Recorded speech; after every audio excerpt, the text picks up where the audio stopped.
Hello friends. आज इस video के अंदर हम करेंगे special provision in respect of newly established unit in special economic zones section 10 AA।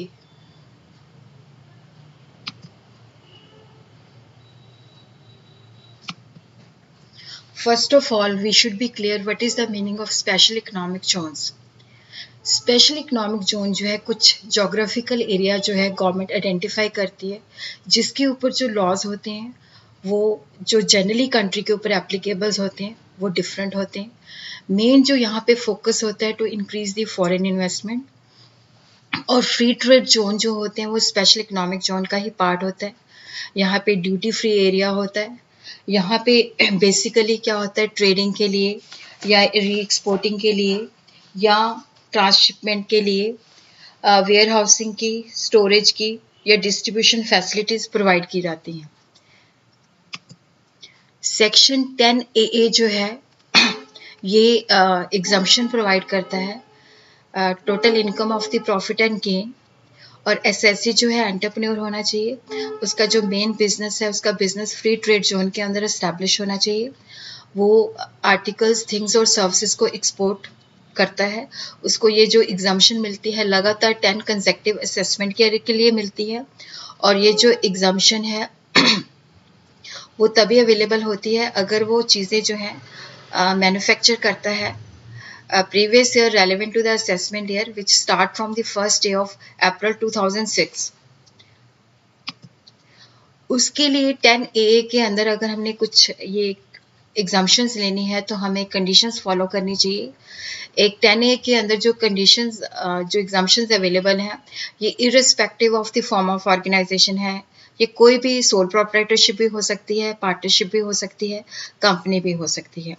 इसकी जो लोकेशन है स्पेशल इकोनॉमिक जोन के अंदर होनी चाहिए, और ये जो अंडरटेकिंग है एलिजिबल होनी चाहिए। इसने पहले ये कोई कंसेशन अवेल नहीं होनी चाहिए, और इसका जो मैन्युफैक्चरिंग का काम है वो 2005 और 6 से स्टार्ट होना चाहिए या उससे नेक्स्ट प्रीवियस ईयर में स्टार्ट होना चाहिए। और इसने जो मैन्युफैक्चर या प्रोड्यूस करना है, इसकी जो मैन्युफैक्चरिंग या प्रोडक्शन की डेफिनेशन है वो सेक्शन 2 ऑफ 2005 ऑफ आर के अंदर आनी चाहिए, जिसका मतलब होता है make, fabricate, produce, assemble, process etcetera.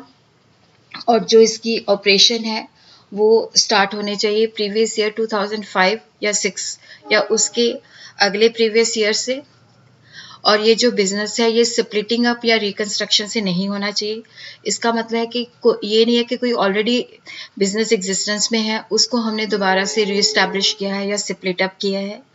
और जो 33B है उसके अंदर कुछ एग्जाम्शन है। अगर वहाँ पे बिजनेस जो है आपका डैमेज हो जाता है फ्लड, नेचुरल कैलेमिटीज़ की वजह से या एक्सीडेंट की वजह से या कोई वॉर की वजह से या कोई सिविल डिस्टर्बेंस की वजह से, अगर वो आप 3 इयर्स के अंदर दोबारा से रिकंस्ट्रक्ट कर लेते हो तब ये एग्जाम्शन अवेलेबल है।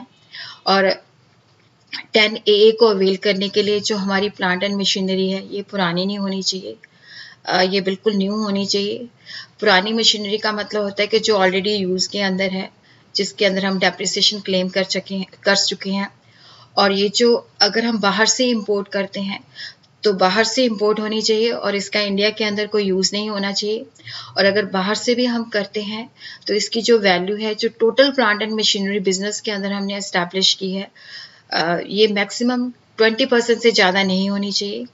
और हमने जो चीज़ें हैं वो बाहर आर्टिकल्स हैं या थिंग्स हैं, इवन इसके अंदर कंप्यूटर सॉफ्टवेयर भी आ जाता है, वो हमने बाहर एक्सपोर्ट करना है। और बाहर एक्सपोर्ट जो है हम लैंड के द्वारा भी कर सकते हैं, सी के द्वारा भी कर सकते हैं, एयर के द्वारा भी कर सकते हैं। और जो हम एक्सपोर्ट करते हैं उसकी जो अर्निंग है वो हमें कन्वर्टेबल फॉरेन एक्सचेंज के अंदर इंडिया के अंदर मतलब आ जानी चाहिए, विद इन 6 मंथ आ जानी चाहिए। और उसके अंदर क्या होता है कि जो चार्टर्ड अकाउंटेंट है उसकी रिपोर्ट भी लगती है कि वो पैसे जो है इंडिया के अंदर आ चुके हैं। और जो भी असेसिस डिडक्शन को क्लेम करता है उसको 56 फॉर्म अलॉन्ग विद सीए की रिपोर्ट के साथ भेजना पड़ता है।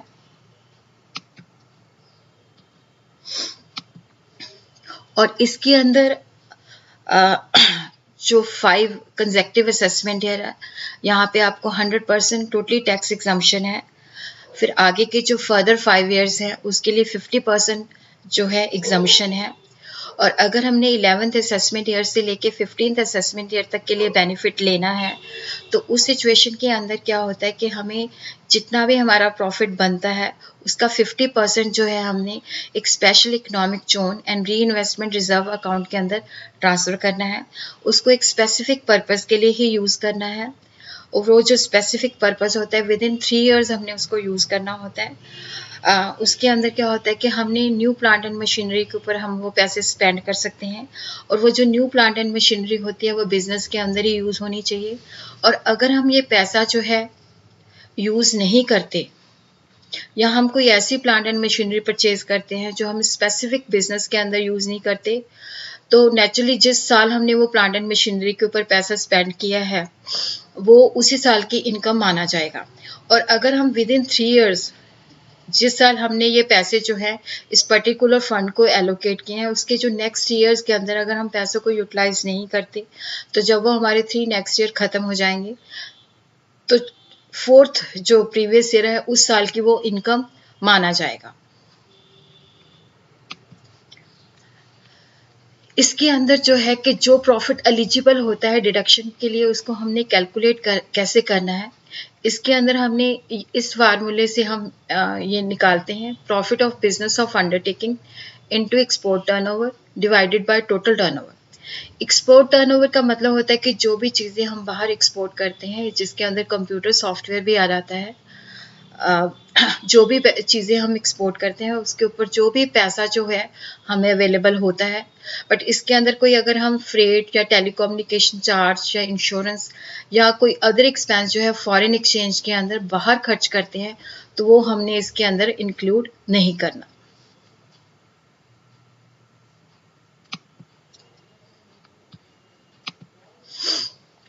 टेन ए के अंदर कुछ और भी सिग्निफिकेंट प्रोविजंस हैं। जैसे कई बार क्या होता है कि हमें टैक्स हॉलीडेज मिलते हैं बट हमारी कोई डेप्रिसिएशन जो है अनअब्सॉर्ब्ड है, कोई साइंटिफिक रिसर्च के अंदर जो खर्चा है वो अनअब्सॉर्ब्ड है, कोई फैमिली प्लानिंग के अंदर जो खर्चा है वो अनअब्सॉर्ब्ड है।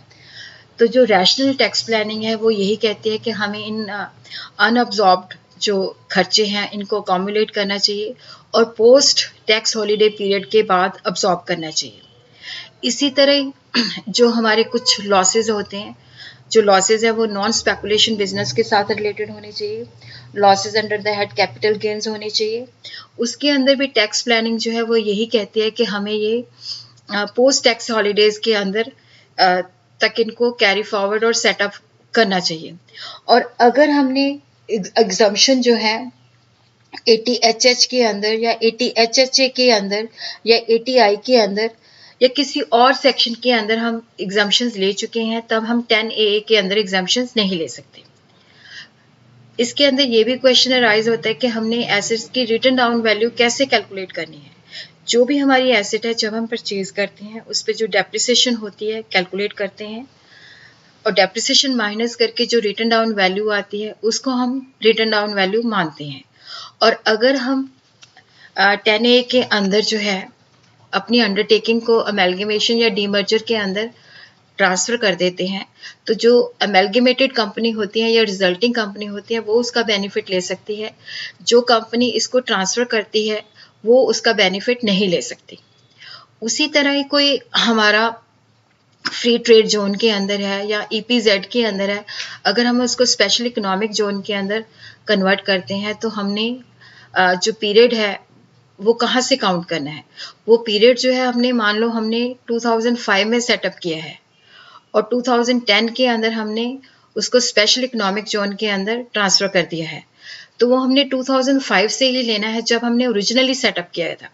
और अगर हम जिस बिजनेस जो हमने सेटअप किया है उसके लिए अगर हमने कोई चीज़ें मंगवाई हैं या सर्विसेज लेके आए, सर्विसेज अवेल की हैं, वो अगर हम किसी और बिजनेस को एक्सपोर्ट के बिना ट्रांसफ़र कर देते हैं तो वो हमने मार्केट प्राइस के अंदर रिकॉर्ड करनी है। और अगर असेसिंग ऑफिसर को लगता है कि हमने प्रॉफिट को, हमारा उतना प्रॉफिट नहीं है जितना कि हमने शो किया है, तो वो उसको दोबारा से रिकम्प्यूट कर सकता है। Thank you friends.